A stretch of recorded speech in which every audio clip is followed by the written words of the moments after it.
আসসালামু আলাইকুম। Casual cooking পক্ষ থেকে আপনাদের সবাইকে স্বাগতম। আজ আমি তেল ছাড়াই বেগুন ভাজি করব। এবার আমি বেগুনগুলো কেটে নিচ্ছি।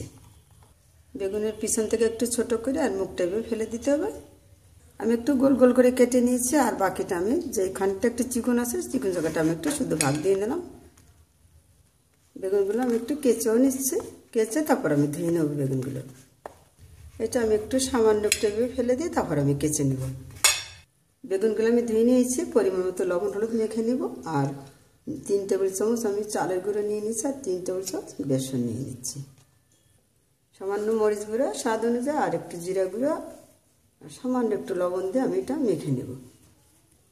লবণ বেশি দেওয়া যাবে না, তাহলে আবার বেগুনে লবণ বেশি হয়ে যাবে। তাই আমি লবণ দিয়ে বেগুন মেখে নিয়েছি, তাই আমি বেসন আর চালের গুঁড়োর মধ্যে সামান্য একটু লবণ দিয়ে দিলাম। এবার আমি এই বেগুনটাকে একটু বেসনের মধ্যে চুবো দিয়ে এমনি তেলে ভেজে নিব, তেল ছাড়া।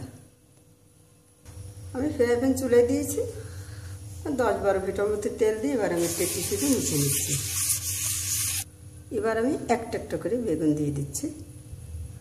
এবার আমি চুলার হিটটা পুরোপুরি লোতে রেখে ঢেকে দিচ্ছি। আমি মুখটা একটু লবঙ্গ দিয়ে লাগিয়েও দিয়েছি এই ছিদ্রটা। আমি ঢাকনা উঠিয়ে নিলাম। এবার আমি উল্টে দেবো বেগুনগুলো আমি উল্টে দিলাম। এবার আমি ঢেকে দেব। দেখতে পাচ্ছেন বেগুন কিন্তু অনেক সুন্দর ভাজা হয়ে গেছে। এবার আমি সামান্য একটু পানি ছিটিয়ে দিলাম।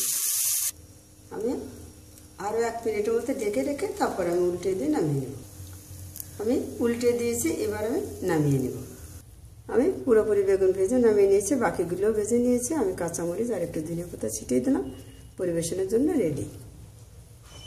আমি দেখুন আপনাদের দেখিয়ে দিচ্ছি, দেখেন বেগুনটা কত সুন্দর নরম মোলায়েম হয়ে গিয়েছে। খেতে খুবই মজা হবে। ভিডিওটা দেখার জন্য আপনাদের সবাইকে ধন্যবাদ। ভালো থাকুন, সুস্থ থাকুন। আল্লাহ হাফেজ।